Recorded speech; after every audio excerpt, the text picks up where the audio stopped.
Greetings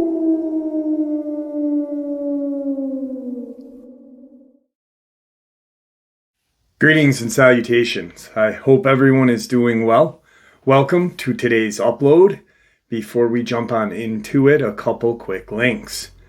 As many of you may know, I rely on Patreon, PayPal, channel membership, and the merch to help the channel to continue to grow and go. Links to Patreon, PayPal, and channel membership is in the description below, merch displayed directly under the video. Also, Dogman Frightening Encounters, Volume 1 through 3, the audiobook versions. They were written and researched by Tom Lyons, narrated and produced by me, Jeff Nadolny. These audiobooks are available on Audible, Amazon, and iTunes, links to which are also in the description as well. And finally, last but definitely not least, if you'd really like to help support the channel to continue to grow and go, simply subscribe. It doesn't cost a cent. Click the like button, takes half a second. If you don't want to miss out on any of the informative uploads that I put out daily, click that bell icon, and folks, please leave a comment and share the video. Why? Well, because all of these things, they really do help the channel to continue to grow and go. They definitely do matter, and they are appreciated. With that, I have taken far too much of your time. Let's jump in to today's upload, shall we? All right, so I got the idea for this upload Friday night, Halloween. Prepping things for the live stream. It's Halloween. I'm down here working. And as I'm prepping things for the live stream, I'm like, you know what? Let's get in the mood. Let's watch a scary movie. Now, many of you know that I don't watch other YouTube channels that are cryptid related or paranormal related. Some people have actually said that it's weird that I don't support other channels that are in that field. And I said, I do support them. I just don't watch them. I don't have the time for it because I'm too busy doing stuff like this that I'm going to give to you momentarily. But also, I don't want to kind of fall into that YouTube trap where people comment on other channels and then they want to befriend you and they want this and they want to do this with you and that with you, and then drama comes, and I don't like drama. You know, I was married once, I'm divorced, I got 2 daughters, I got enough drama. Don't need it on the channel. But I support other channels. I support what they do. You know, I remember when I started my channel, I never was that person that jumped on other channels. Hey, check out my channel. Look at what I did. I've always thought that was kind of weird and lame. The growth of my channel was just because of the hard work that I put in and staying away from drama. So, and I also don't watch horror movies because I like true events. I am a true crime fanatic. Many of you don't know that about me because, you know, it's everybody probably thinks that because of this is what I do on a daily basis, this is what I must watch constantly. I'm constantly reading about this stuff. I'm constantly looking into stuff like this, but I don't. I love true crime. So I go on to HBO looking for a horror movie. And I go into like found footage because I think that is the coolest horror genre ever. It's a nostalgic, being 49 years old. It brings me back to my younger days of, you know, when I was just, you know, young and Blair Witch came out. What, 30 years ago, something like that? So best time of my life, that era, you know, 18, 19, 20. And so I love found footage, but I don't watch it often. I think the last great found footage that I watched was Horror in the High Desert. And excellent movie because they really took a lot of things from true events like the Kenny Beach. I think it's a Kenny Beach story with the M Cave. And they actually made it look so real that I've had people email me and be like, you need to check into this case. And I'm like, that movie is awesome, but that movie is not real. Because it really, they did a phenomenal job on making it. So anyway, what happens is this kind of, what do they call there? Suggestion pops up on HBO. Check this out. True crime and this and that and horror. And it's, lo and behold, Bigfoot took her. Now, I have done 2 or 3 uploads on the Teresa Buyer or Beer case over the time of this channel. And I think the last time I ever talked about it was like 3 years ago. To me, the Teresa Beer case is right up there with the Dennis Martin disappearance. I truly believe they really reflect off of each other. They are just boom, Dennis Martin, that case is just wow. There's FBI files that are getting released right now on that. You can go to FOIA and get them. So I end up watching this show. It's 3 parts. And I wish I truly wish I hadn't, because it made me mad because of the lack of any kind of substance behind it. You've got a person, Jessica Chobin, who is in the Expedition X, and I never heard of her. And then you've got a dude named Robert Collier, who is a police officer. And, they introduce themselves at the start. This woman, I've been researching the paranormal for forever, and I'm obsessed with the paranormal, and da-da-da-da-da. And Robert Collier is the greatest expert on missing people and on the West Coast. And I'm like, oh, God. I'm like, okay, let's give it a shot. One, I said it like that to myself because I know the case. And I wanted to see. I was like, you know what? Maybe they did. They got a huge financial backing. Let's just ignore the fact that it's a Discovery Channel. The fakest, scripted investigation. I'm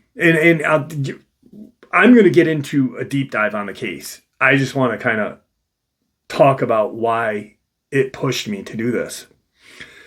You have 2 people that are on TV, right? You have probably an unlimited resources of financing to back you. They get together. Hey, how are you? Da da da da da. Jessica Chobin, Robert Collier, greatest people on earth. And, they may be like amazing researchers. I don't know them. But the thing that struck me was how scripted it was. One, they're like, would get a tip. And, oh, we got to get a hold of this guy. And they dial his number, like right there. Like, I'm like, where'd they get his number from? And then so person answers, hey, this is Jessica Chobin. I'm here with Robert Collier. And I'm like, if someone randomly called me out of the blue and was like, hey, this is Jessica Chobin and Robert Collier. I'm here with Robert Collier. I'd be like, who the hell? What? Who are you? Why are you calling me? Where'd you get my phone number from? And so they automatically expect people to know who they are. One, it's, I don't know, this is John Travolta calling you, so everyone's like, oh yeah, who, not that one person actually did what I would have done and what many of you would have done. Everyone else is like, they're like, uh-huh. And we're trying to re-look at the Jessica Bier case. And they're like, oh yeah, okay.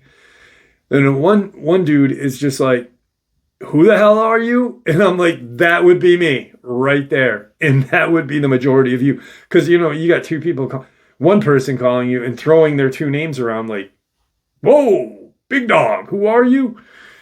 And so the case is rather screwy.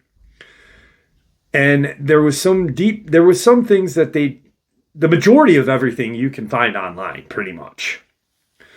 But, you've got a scripted TV show, and then you have the people who watch YouTube, probably watch my channel, and immediately are like, oh my God, these guys, they're gonna crack the case. Because why? Why do they think that? Because they have an endless supply of money behind them. Because they're on TV. Well, that doesn't mean you're like anything better than all of us out here. Like, I have actually gotten some great tips and great information from armchair researchers than people who are out in the field in a scripted. So anyway, my whole thing on the case was how they portrayed all of the family. Jessica Bier had a really shitty life. And she was adopted by her uncle, and who was blind. And then she was, at the age of 16, she had gone up into the Sierra Mountains in search of Bigfoot. This was in the 80s. This is 1987. 87, Fresno, 87 was a hotbed of Bigfoot. It was just like, people are still that way up there. Claudia Ackley, a dear friend of mine who has passed, was suing the state of California because of Bigfoot. And she had witnessed, what she had witnessed with her daughters was in that region. Not exactly where Teresa Bier disappeared, but now there were some things. Now this is why I wanted to touch base on it, because there were some amazing things that they got the information from. They got the information from these people, but they didn't like a true researcher. And I bet you even how do I say this nicely? The shittiest Redditor would have been like, whoa, wait, what did you see? Holy cow, that sounds like, huh? And I will get into that right now. So the case is, hang on, I got to let the channel's mascot in. All right, so now that that's kind of talked about, they did have some amazing hikes. The Sierra area in that Madera, Fresno area, I have had numerous accounts, and many other channels probably have too. Crawler, Dogman, Nephilim, Watcher, Bigfoot. The majority of the ones that I have talked about, I actually just had a Nephilim encounter just recently. I've actually had crawler encounters. Now, if I were to ever, I did get approached by Discovery, I forget, some Two producers approached me once. I don't know which channel, but they approached me and they asked me to do a show. And I said no. One, because I take the research seriously. I truly do. And I would not want the little bit of a reputation that I've built on this channel to get flushed because of a TV show.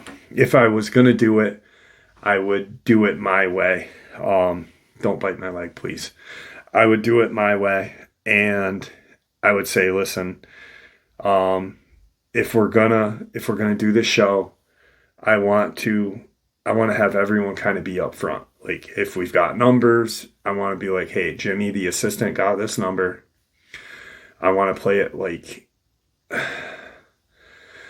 I want to have it be as actual and factual as possible. I don't want it to be scripted. I want B-roll. I want the show to be B-roll. I want you guys to see what I went through, you know? I only wish that maybe someday I could have that opportunity, you know, because where they went to that area. I don't know if they went to Ghost Canyon. One, because they really didn't talk too much about Ghost Canyon. They did say they did go to it and they brought us to some place, but that wasn't Ghost Canyon, because Ghost Canyon actually is in Madera County, and it is an old tungsten mine. And they mention the tungsten mine. Actually, they don't. A person that they're interviewing does. But, you know, the region that they were in California was eerie. And I don't know if the silence was once again brought because of the film crew being there, but there's a lot behind this case. They mentioned 2 other cases, and out of those 2, I've actually covered, out of these 3 cases, these missing women cases, I've covered 2 out of 3. Now, really quick, here's the whole deal. Here's the whole story. Also, they did kind of make it like a true crime too, because you have Skip, who was the guy that she had gone with. And then you have her uncle, who she had lived with at the time. And they were both looked at. Skip Russell Shelton Welch. He was looked at and really kind of gone over by the Fresno Police Department. And then Blind Johnny was her uncle. And he was 18 years old, and he was playing Russian roulette at 18 and blew his eye out. So he's blind. Now, here you have 2 people that are now deceased, that the police, at the time of her disappearance, they went right through their lives. They upended their lives. And then now during the show, you actually have, they have no anyone to back them, except there were a few people that knew them that did back them, like Skip's daughter, Blind Johnny's daughter. Blind Johnny's daughter didn't like him. No, Blind Johnny's daughter didn't like Skip or some. But all in all, the police ruled them out. Years of just really looking into them, and they were ruled out. Like the first episode, they were getting called scumbags by these 2 people. When I was on police duty, if I was there, I would have been looking right at this guy. And I'm like, dude, he's not alive. 2, they looked at him. They went through his frickin' life with a fine-tooth comb. And you're going to call him scumbag? because he's dead and he can't defend himself. Oh, that's real rich of you.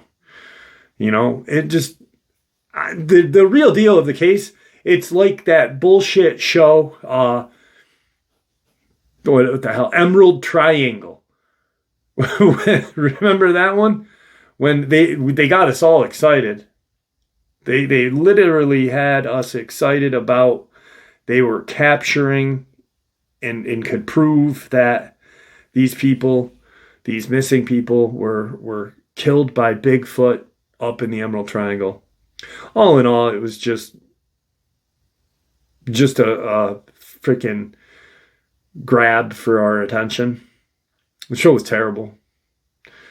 So anyway, I want to get into this right now, and I'm gonna fill in the gaps that this show didn't fill in. Teresa Beer had already had a tough life by the time she was 16 years old in 1987. She was taken from her biological parents by social service, and then was in several different households. Teresa's parents, Shirley and David Beer, did not provide a safe and loving home for Teresa and her siblings in Fresno. Shirley was practically abusive towards her children. When Teresa was about 3, she was severely injured and ended up in the hospital. Shirley had twisted Teresa's leg around the crib until it broke. She also had abused her, breaking ribs, to the point that social services did have to step in. Yeah, the parents are scumbags. I'll agree. But they didn't even mention this in the show. They immediately attacked the people that did take her in. A few years after Teresa had been placed in the care of her father, David decided he wanted custody, as he had divorced Shirley and remarried a Margie Richmond. Margie had previously been married to Shirley's half-brother, John Richmond, and they had 2 daughters who lived with her and David.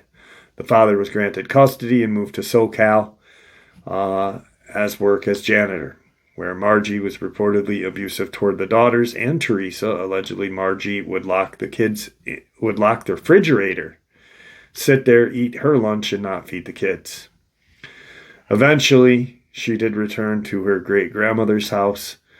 Soon after, Teresa's uncle, Blind Johnny Richmond, was granted custody, a 42-year-old man who had claimed to have lost his eyesight while playing Russian roulette, although some believe he could still see a little. He could see shapes, color, and light, but he was blind. If you really don't need to not see to be legally blind. It's, if you can barely make out, I don't even know the exact, but you don't have to see blackness to be labeled as blind. See, I even ridicule stuff like this because I really think if you're going to do it right. And I'm not the greatest at doing things, but dang it, I want to point it out. Blind Johnny had, but he had also 2 sons. Now, this is where they start, not the TV show, but even the news. They start to, or not the news, it would be the news. They just like when people get attacked and they can take them down a peg, the victim blaming, like Tony Aarons and Amber Miller. They do this too, Blind Johnny had 2 sons with a prostitute. Blind Johnny also had a 17-year-old girlfriend, Tamara Newman, who lived with him. Johnny would often make Teresa miss school to babysit his sons, and it was claimed that he and his friends often abused her, which there was no proof of it at all. Once again, I'm not sticking up for the guy. There was just no proof. There was no evidence. So why even bring that into the game? Let's get into the case. When an older neighbor, Russell Welch, offered to take Teresa camping to search for Bigfoot, she was allowed to go with him. They had gone camping, and she never returned. Welch had many stories for the authorities, but what had happened to Teresa ultimately landing on the claim that Bigfoot had taken her. Now, I'm going to share exactly. There were a few stories, and I'm going to tell you why I feel like these stories were. So you've got a guy who had a daughter. He's got a daughter. He has a daughter. They brought up drugs too as well. I just want to clarify that. They brought up that there was drug dealing and stuff like that. There could have been. There very well could have been. But once again, there is no evidence of it. There's hearsay, but hearsay is not evidence. Hearsay is hearsay. During that time in 1987, Bigfoot was very it was like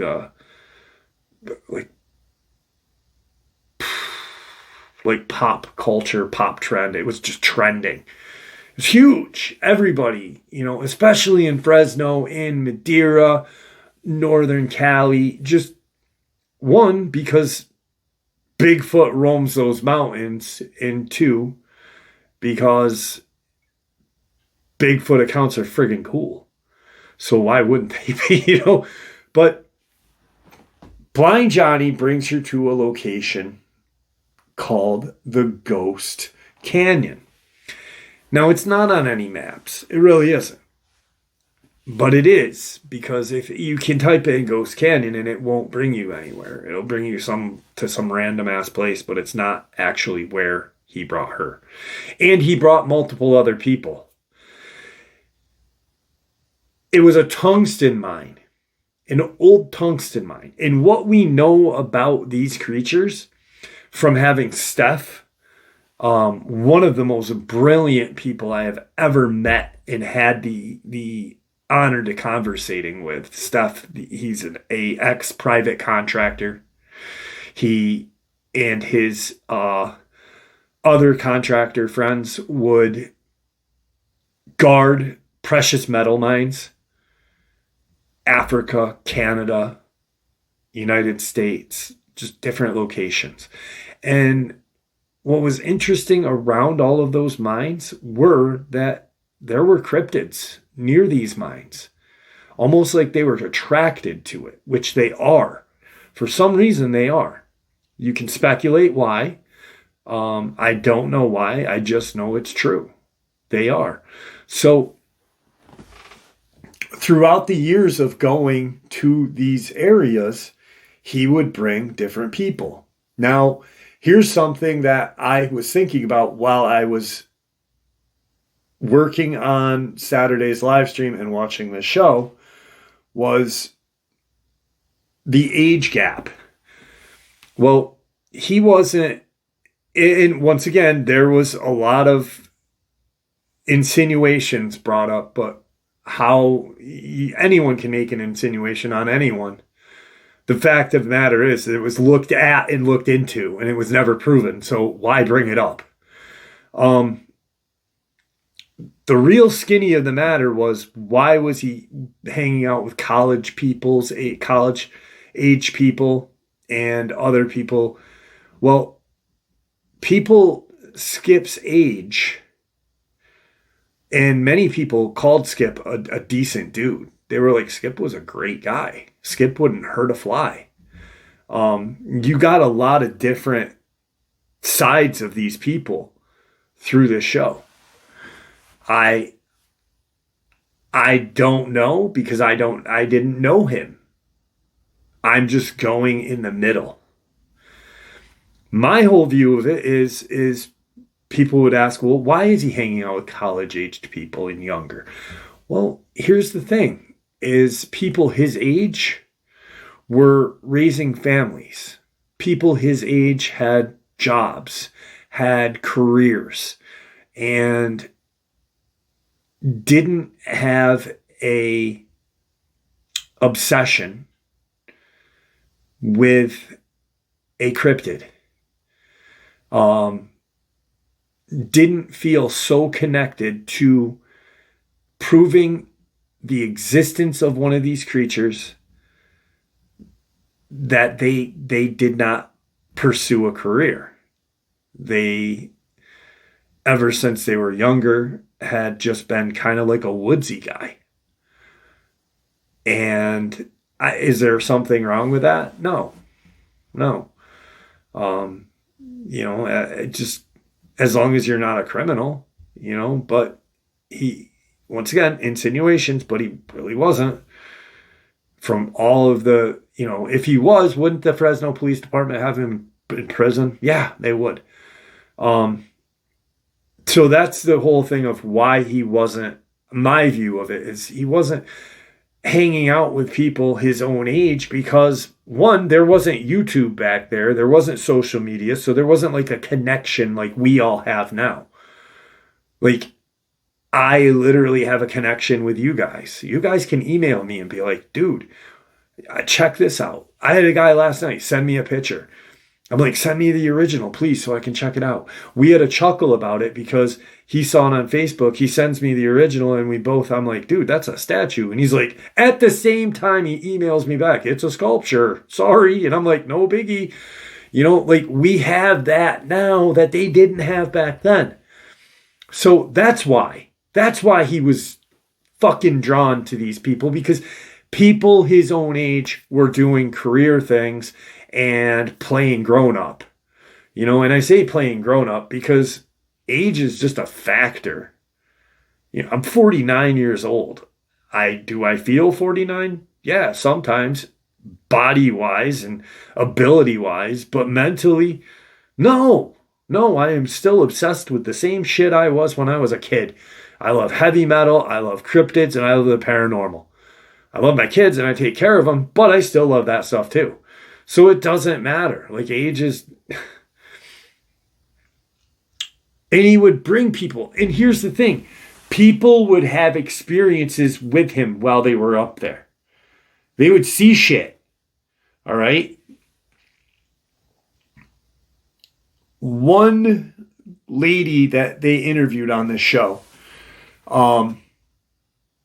told this incredible story. I'm going to share it with you now. And I said, this is the story at the very beginning that I said I'm going to share and talk about momentarily. This is it.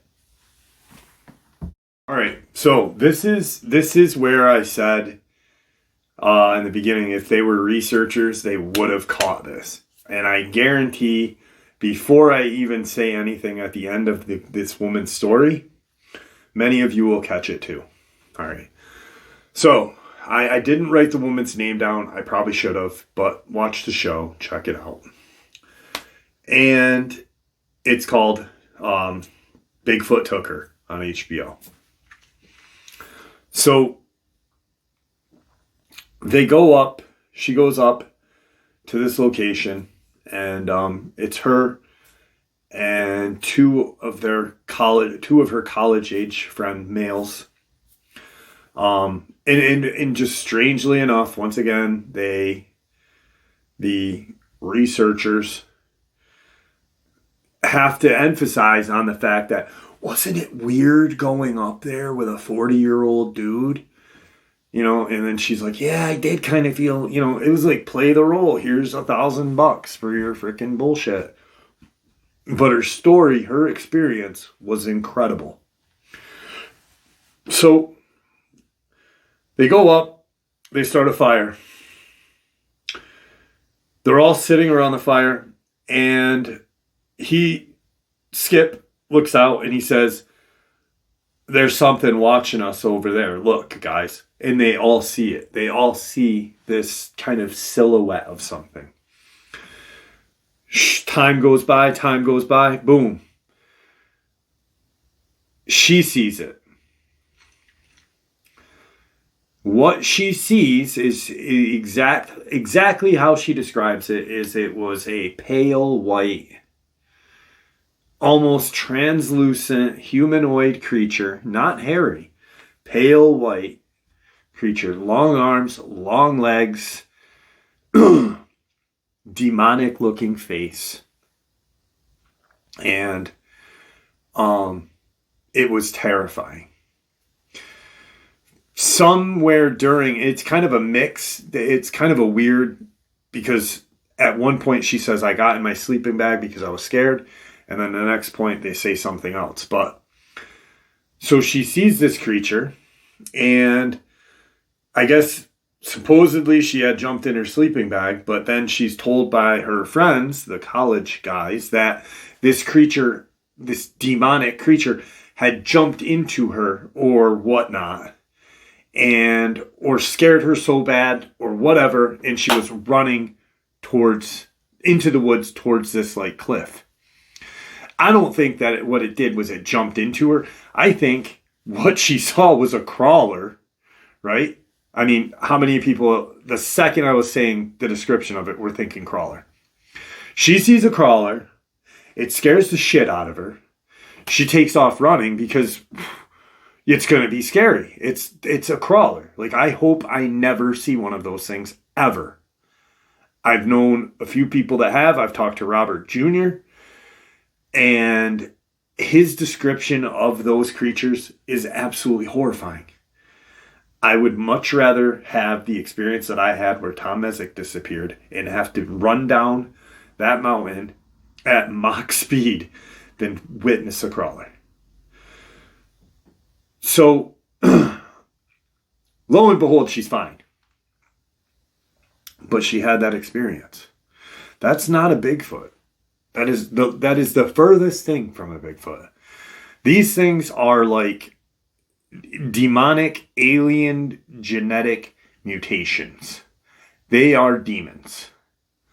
Just like I firmly believe alien creatures, the gray, the reptilians, are all demonic. So, boom, you've got that credible and amazing story. Well, why wouldn't they say, hey, you've boosted yourself up so high about your research quality and techniques and this and that. Why wouldn't you say, holy shit, guys, you saw possibly what we know as a crawler? Now, here's something else. And it was kind of weird, but they made this guy Skip out like he was some kind of occult practitioner. He's bringing his spot, his research spot, his hot spot, or whatever you want to call it, the spot where he felt he's seen the most credible sightings was at this tungsten mine. Why? Because these creatures are attracted to that area.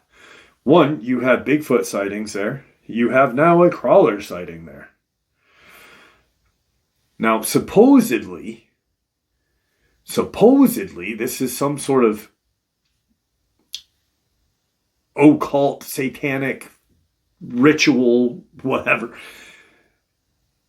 If you research this Skip Welch guy, he is like the least satanic person.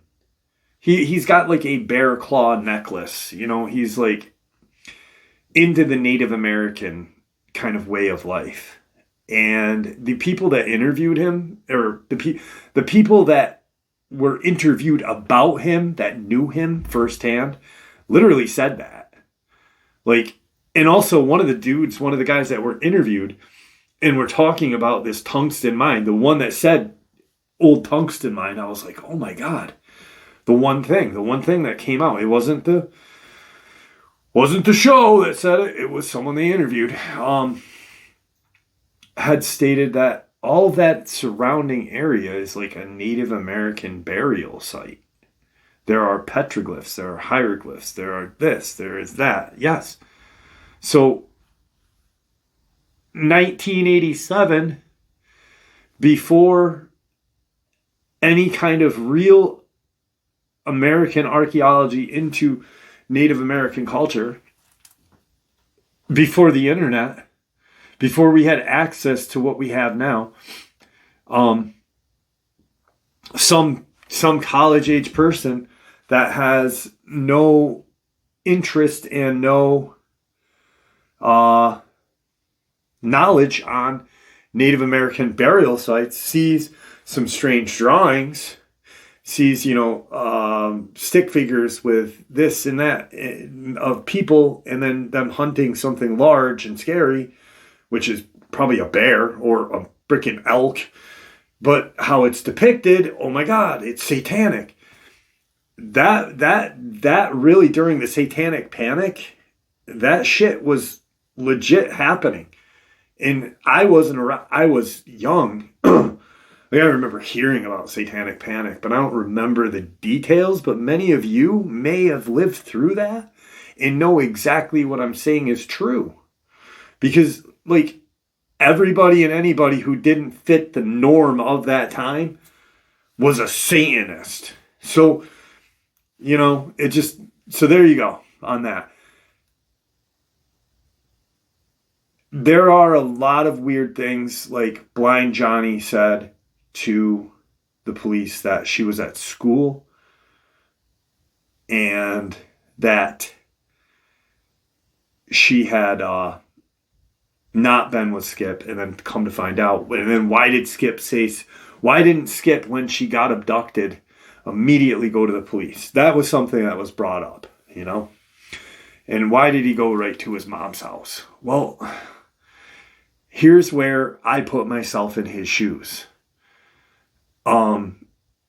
If I was, and this is another reason why people are like, bring someone with you. No.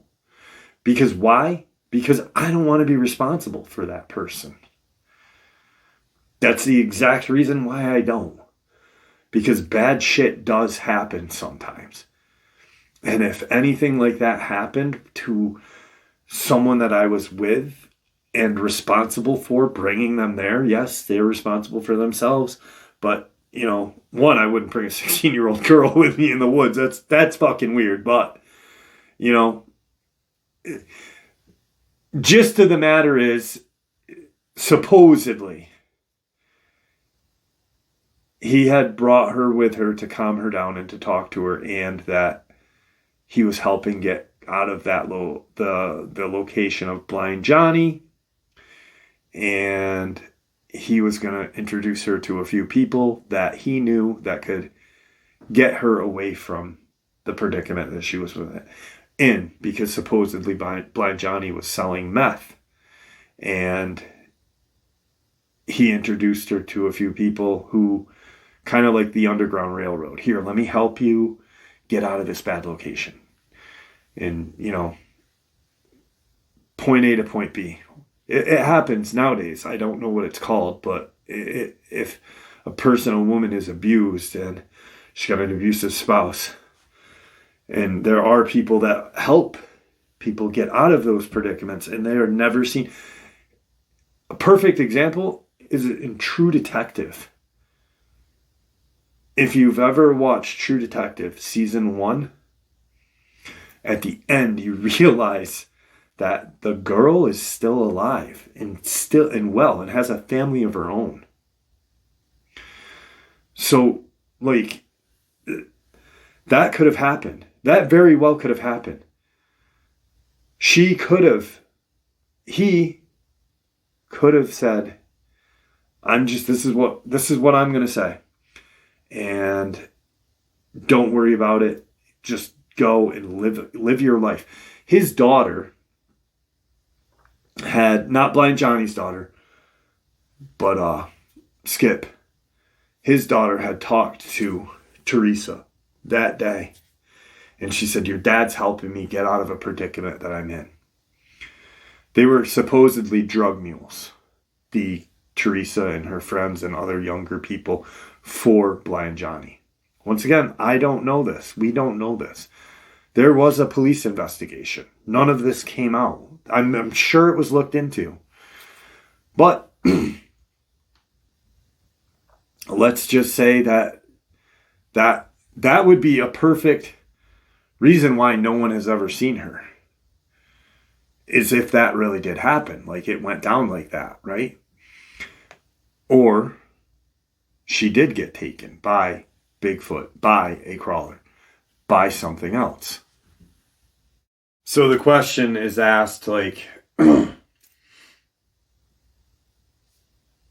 did she or could she have gotten away from the bad situation? And he was just like a middleman, like literally trying to help her. That could be a real scenario of the case. Why didn't they look into that? Why didn't they have that idea? Immediately as I'm watching that, and I heard that statement, I heard her daughter or his daughter say that. I was like, holy shit. Like, that makes a lot of sense. And then that True Detective, season 1, I was like, bam, holy crap. What if this is that, you know? It could have went down like that. It could have. Or it could have went down like one of these crawlers, this Dogman, this Bigfoot, or something else. And why did he wait to say anything? Why did he go to his mom's house? Well, here's something to think about. If you just were camping miles into the woods and a person that you're responsible for just got taken, and you're like, oh shit, how do I explain this? Who's going to believe this? But you know it's true because you every time you're there, you know what's there and you've witnessed it. Yeah, you bet your ass I'm going to be like, fuck, I need a day to think about this before I go to prison for something I didn't do. So 2 plausible things right there. Now, here's another thing that was not talked about. They mentioned the 2 other girls. In one of them, I had done an upload about Sandra Hughes, who disappeared in 2020 during that huge and whole time of, the shutdown in Brenda Hamilton, Dr. Nancy Shaw, Corey Godsey, Christopher Whiteley, Tony Aarons, Amber Miller. Need I go on anymore? The 2 guys in frickin' Ducky down in Florida. There was just a slew of these weird shits happening. Sandra Hughes disappeared in the same location. Also, Stacey Harris disappeared 6 years before Teresa Byers did. So, and they mentioned this, but if it was my show and I was going to do it, I'd be like, hey, check this out. These 2 people disappeared. Strange circumstances. That's pretty much all they said. Strange circumstances. Well, fucking tell us what those strange circumstances are. Because I'm going to right now. Especially the Teresa, or the Sandra Hughes case. Because I remember, I distinctly remember the update after she disappeared. And I was like, whoa. And then after I thought about it, I was like, shit, that doesn't make sense. What did that kid see? Did he see a ghost? Here's the lowdown on the Sandra Johnson Hughes case. This is 2023, 3 years after she disappeared. This is an update.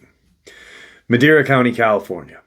It's been 3 years since the disappearance of Sandra Hughes of Madera County. Some clues have been recovered, but she has not been heard of since.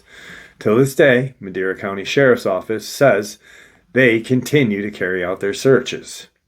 One of the hardest things with this case is just really the lack of clues. We found a campsite. We found a sleeping bag we believe belonged to her, Sheriff Tyson Pogue. Hughes was last seen in the summer of 2020, which was in the height of the pandemic. Now the terrain has changed, literally. The September 2020 Creek Fire burned up the area where crews had been searching for her. This is the reason why authorities have to take a new look at the crime scene. So it creates a little bit of challenges when the terrain landscape changes, states Pogue. He also points out that this case is one of 2 unsolved missing person cases his office has on file. Pogue says Hughes had last spoken to her family on June 26, 2020, telling them about her solo camping trip. She'd only been in California for 6 months, but was considered to be an outdoors expert. She was well versed in the outdoors. She was what one may consider a survivalist, and so she was not a stranger to being outside or camping, backpacking, or anything else. July 1st, 2020, campers called Sheriff's Office about an abandoned campsite near the Johnson Meadows, near the area in Sierra National Forest above Bass Lake. He says they located a campsite of which debris was kind of strewn about. They found some folder that contained documents like birth certificate, social security card, and right away they knew there was some sort of problem. It all belonged to Hughes. Days later, on the 4th of July, deputies say she crashed her car near the campsite. Pogue calls her behavior in the moments after this a mystery. After she had crashed her car, there were people there that witnessed it, offered help. She declined. She hung around the vehicle here, said Pogue. Hughes was seen walking into the woods. She was spotted walking 2 more times, although witnesses didn't know she was a missing person. We had people come across her offering her assistance. She was, I don't know if despondent is the right word, but she did accept help. She didn't accept any help. And in many cases, she just kind of ignored the people and went on. So we really don't know what her frame of mind is or was. We don't know if she had an injury from the accident. National Park Service says a few days after the crash, Hughes' sleeping bag was found in Yosemite National Park, about 2.5 miles from the crash scene. Massive searches took place for about a month after she vanished. While the creek fire led delays, the past winter did not help either. All of the changes to the landscape, which is good and bad. Bad in that you could push debris over things and cover up things that we are looking for, but also if it is or was something under the brush, maybe it moves that brush away. Maybe it moves that brush out of the way, he said. There has also been paranormal activity that caught the attention of detectives roaming on social media. They followed up on that as well. The Gorba family of Coarse Gold told Fox 26 News their son talked with a ghost, described as a dead woman in the meadow, not far from where Hughes disappeared. We went back to that area to look around, just to try and cover the base, with hopes they can find out what happened to Hughes. I think all of us hold out hope that maybe somehow she is alive out there. I don't think the evidence supports that. It's been a long time without a sighting during that search time. Madera County Sheriff's Office says that if anyone comes across a potential clue like clothing or other items that raises suspicion in the area where Hughes was last seen, to contact his department. It also says if you do, make sure you drop a pin on the GPS app on your phone. That way, deputies can check out that area to take a look at what you had found. Great. So that is one of the cases that was talked about very briefly. You have a show saying Bigfoot took this girl.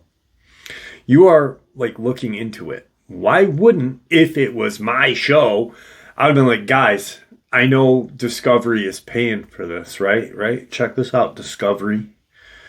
I am a researcher. I just don't play one on TV. But I would have been like, this makes this case a hell of a lot more legit. This let's share this. Because this is, one, terrifying. It happened in the same location Teresa disappeared. So don't you think we should talk about this a little more instead of just glazing over it quickly? Because this family, what their little boy experienced is frightening. Family in Coarse Gold experienced a strange ghost-like sighting in Madera County mountains on Wednesday, prompting Madera County Sheriff's Office to investigate further. Jake Gorba, his wife Victoria, and their 3 kids decided to take their four-wheeler up Shut-Eye Peak on Wednesday. The family stopped to eat lunch, and that's when the couple's 3-year-old Caden began talking to somebody. He was just in our car, and he's pointing out to a certain area in the meadow, said Victoria. Caden told his parents there was a woman lying face down with her legs straight up in the air in the nearby meadow. According to Caden, the woman was unable to speak or move and needed help. He flat out told us, "Mom, she's dead. She needs our help." And that's when I got goosebumps. I was like, oh my gosh, Victoria? This all happened when the Gorba family stopped for lunch. He goes, "Yeah, there's a lady over there in the meadow in a black shirt." And I got goosebumps, said Victoria. He says she needs our help, but she's dead. She's lying face down with her legs up. She can't talk to me. But she's over there. We need to get her help. Jake and Victoria checked out the meadow and saw nothing. He just kept saying, trust me, Mom." And I was like, "I do trust you, but, I believe you 100%, said Victoria. The family was so spooked by what their 3-year-old had so adamantly shared that they decided to end the day early and go home. Then they posted about the strange occurrence on Facebook. We put it on Facebook to see if anybody knew anything about the area. Come to find out, there is a lady missing with the description of what he described within a 5-mile radius. Sandra Hughes had gone missing in that area of 2020, according to Victoria. Her 3-year-old's detailed description of the woman's hair, clothing, was identical to the description of Sandra. He was very adamant that we needed to help her. He described her down to her blue hair. He said she was in a black shirt, blue jeans, and blue hair, Mom. The exact description of when she went missing. Victoria says Caden was also able to identify the woman he had seen in 3 out of 4 photos of Hughes. Madera County Sheriff's Corporal Chris Williams saw the Facebook post and contacted the family. The corporal in charge of her case actually reached out to us on Facebook and was like, "Hey, we want more information and we want to bring you guys up there to see if you could point us in that direction." Corporal Williams has been investigating the disappearance of Sandra since the beginning of the investigation. On Thursday, 2 Madera Sheriff's Office deputies traveled back to the meadow with Jake and his son to investigate. The deputies found no new evidence, and the case remains open. If she was possibly a ghost looking for some help, I hope that he could have at least helped and maybe help the family find her, because it's been so long, apparently, since she's been gone, said Victoria. The 4-wheeler that the family was traveling in when this spooky occurrence took place is now referred to as the Ghost Runner, and it is for sale. Family says they will continue visiting different trails up in the mountains, but there are definitely some spots they won't stop at anymore. Madera Sheriff's Office confirmed that they did receive a report of a possible sighting, and they went out to the location for any leads, but no new evidence. As of right now, the case remains open with no new leads. If you have any information about the disappearance of Sandra Hughes, you can contact the Madera County Sheriff's Office. So here's the crazy and interesting part. Sandra, the day of her accident, 3 years prior to this little boy seeing her, had blue hair. Now, if she was alive And being a survivalist, let's say she was a survivalist, supposedly, an expert of the outdoors, that blue hair would have been gone in 3 years. It would not have stayed. It would not have, remained in her hair. But on a ghost, when she passed, quite possibly it was and would be. That's something I would have brought up, because that only points to a higher probability of the paranormal. And we already know the paranormal is connected to cryptids, to things we possibly cannot understand. So you have a sighting from a 3-year-old who knew nothing of the case. He was probably not even born when she disappeared. That's the strange part. 3 years prior, she disappeared. This 3-year-old just happened to see a blue-haired lady that was given a kind of 4-pack to look at, and he pointed out, that's her. That's her. That's the ghost lady, Mama. I see dead people. Why wouldn't you put that in the show to make it more interesting, to make it more evident that shit goes on up there, instead of scripted shows? I mean, people believed that Mountain Men was real. We have enough BS in this field of paranormal and cryptid investigation that, I don't know. Here's the second or third case spoken about. This is the Stacey Arris case. So it went, Stacey Arris disappeared 81. Teresa Beers disappeared in 87. And then some almost 30, 40 years later, Sandra Johnson disappears. And then 3 years after that, a 3-year-old sees her ghost. How incredibly terrifying is that? One, it just really, really, truly gives us all the evidence we need that it's all connected.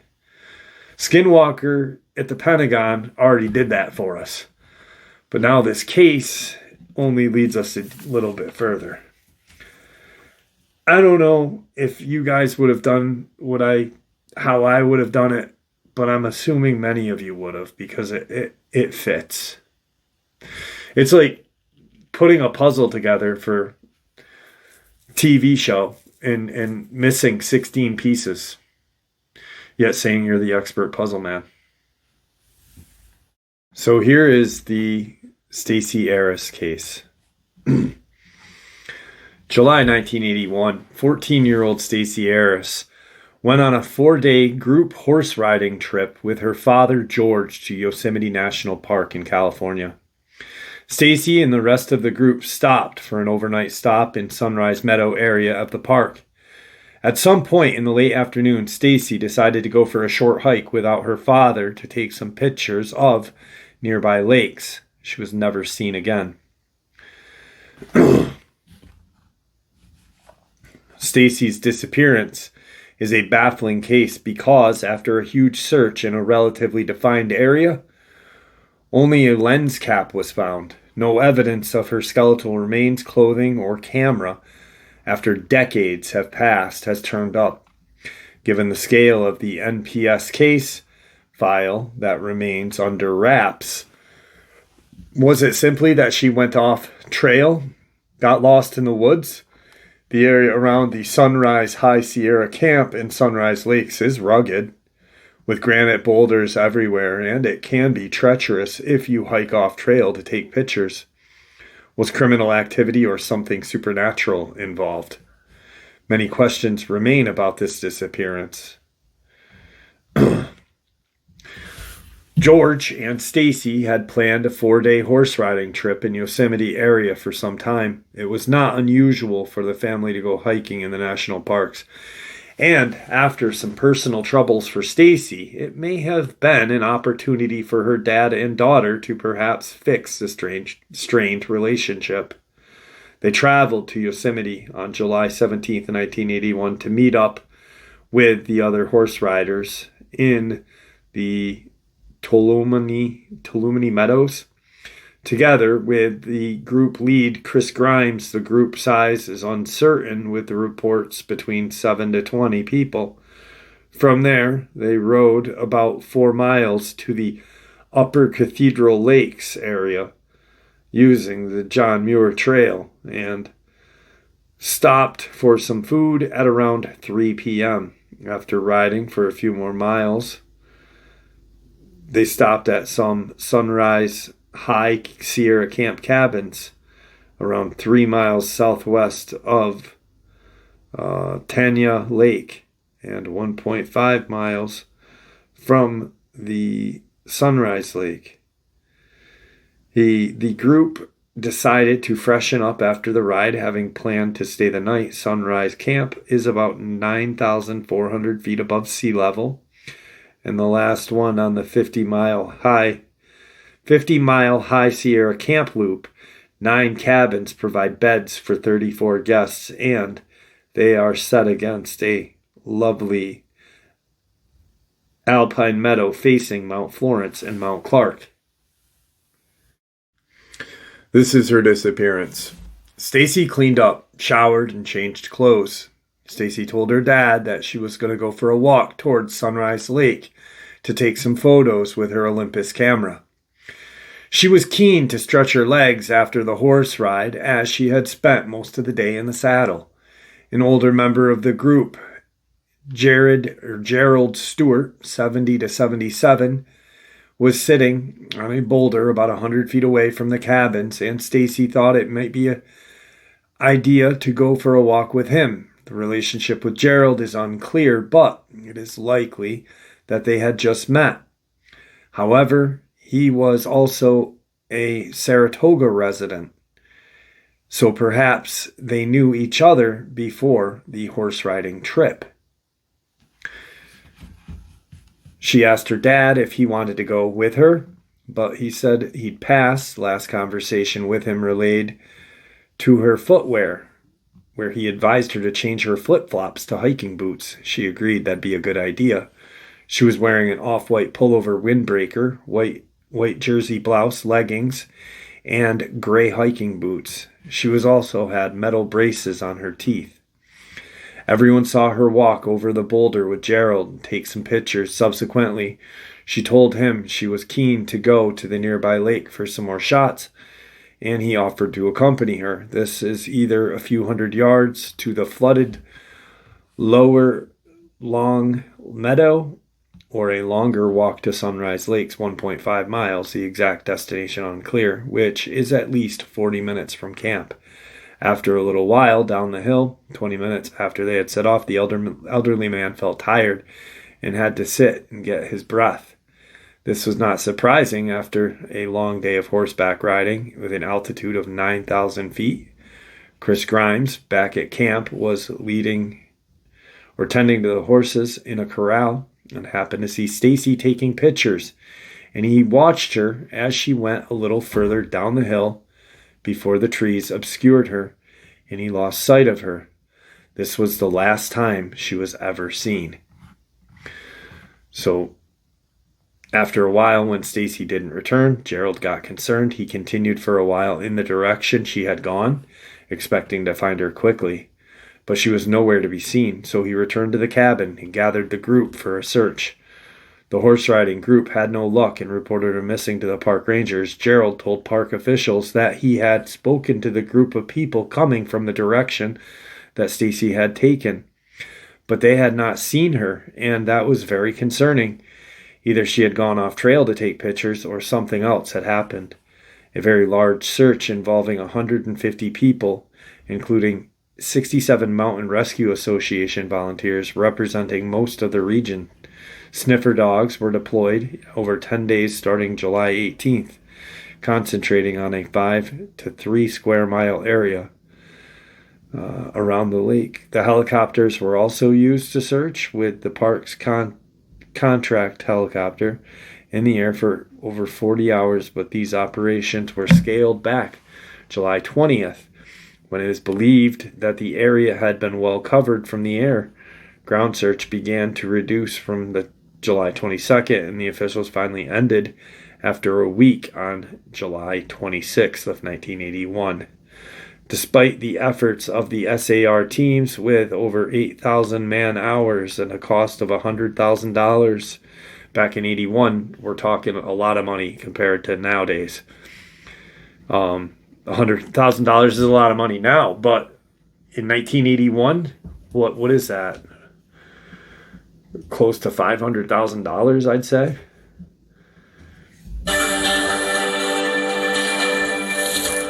That was bad. What is $100,000 in 1981 compared to right now? $100,000 in 1981 is the equivalent of about $356,400. So about $357,000. That's a lot of money. That's a lot of money, and a lot of man-hours too. Sniffer dogs were unable to pick up a scent. And this was blamed on a lack of rainfall at the time that made the ground very dusty. There were no footprints or any signs. Stacy's mother, Carol, equally perplexed, saying that it's strange that even a small item like a gum wrapper or her wind cheater didn't even turn up. They checked rocky outcroppings, everything. Some people misadventure. It's not inconceivable that Stacy, having left Gerald behind, decided to take some pictures. That she possibly had just fallen into a crevice or something. But remains have never been found. After so many years, she was wearing teeth braces. And no one's ever come up or seen any kind of skeletal remains of this young woman. Animal attack, an attack by a bear or mountain lion, seems unlikely. There were no signs of struggle, blood, or evidence of disturbed ground. Foul play seems unlikely because of the remoteness. If an abductor wanted to take her out of the park, the nearest roads are miles away. Burying a body could have been a possibility, but seems implausible. A member of the horse riding group, including Gerald, may have been the perpetrator, but until the case file are also released, it's all guesswork. Voluntary disappearance. Stacy is having family issues and school troubles and missing her boyfriend. Carol denied having a serious boyfriend, but if she intended to disappear, why did she leave the camp in inappropriate footwear before the father intervened? So yeah, right there, perfect. If she intended on beating feet that day, would she have went in flip-flops? Or would she have went in biking boots? Of course she would have put her freaking hiking boots on. She's got to meet up with freaking, Billy Badass, who she misses. She's got to walk 2 miles quickly, not in flip-flops. So that's very implausible. Other theories. Some proposed supernatural, unexplained phenomenon like a portal. Others proposed Bigfoot. So, yeah. I think portal. Stacy Hughes, I don't know. Stacy Hughes, portal maybe too. What about Teresa Byer? Portal as well? All 3 cases are in pretty much the same area. Native American sacred land in that region. Everyone was questioned. This is how I would have looked at it. I would have shared details, boom, boom, boom, and then looked at the portal. Jeff, why do you think there's a portal? Why would you think? Well, one, because look at this area. There has been sightings of cryptid. There has been sightings of Nephilim. The Watchers in the mountains. People talk about, Californian hikers talk about these Watchers, the dark Watchers in these mountains all the time. Where do they come from? They come out of portals. Why? Because they're demons. I believe 100% that's what happened to Tom Mezek. Tom Mezek did not meet foul play by a human, nor did the poor old man fall. He was a survival teacher. He taught survival. Even at the age of Tom Mezek, he would have fucking sat right down. I can't. I'm lost. I'm going to sit. I'm going to sit, maybe shoot my rifle up in the air. Someone will come get me. Why does this case fit Dennis Martin? They didn't even mention Dennis Martin, which was shocking to me. Because Dennis Martin, 20 years earlier, on the opposite side of the country, was talked about something grabbing him and disappearing. Either it was a Bigfoot or feral human or portal or Bigfoot going into a portal with Dennis Martin. We don't know, but you know what? It's an insane case. And I think that if these, and I'm not blaming Choban and Collier. I do not blame them at all. They're a part of the show. The problem is Hollywood is this, search of money. Instead of in search of Bigfoot, it's in search of money maker. That's a good one. But, it's just, these shows are bad for our community. They may be entertaining for some, but are they beneficial? No. I've done 3 videos about this young lady prior. 3 years ago was the last time I did one, actually, when Sandra disappeared around that time. Because I tied them both together.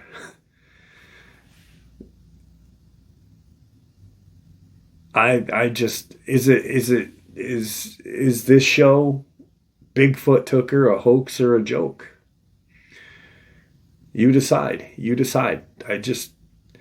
To me, it's an overlook. To me, I think what happened is, yes, here's the deal of what my theory on Teresa Beer's disappearance is.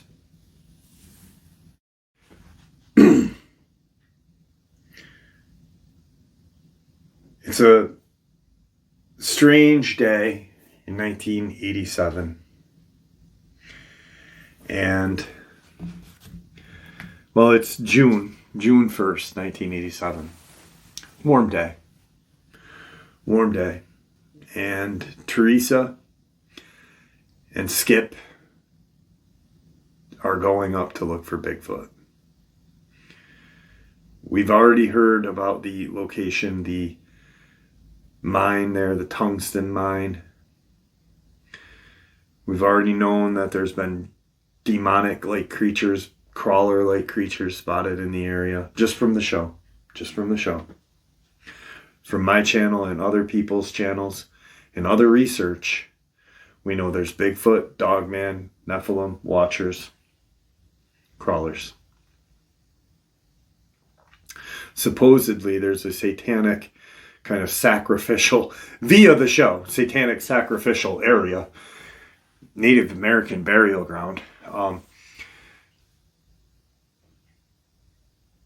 Being that it is Native American burial ground and there is spiritual powers in that region, I believe that maybe she just walked into the woods quickly to relieve herself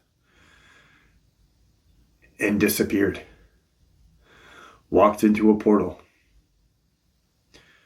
Never to be seen again. And Skip, being that he brought her up for a Bigfoot hunt was so terrified about his future. Like, I should have listened to everybody and not done it. Now I'm suspect number one.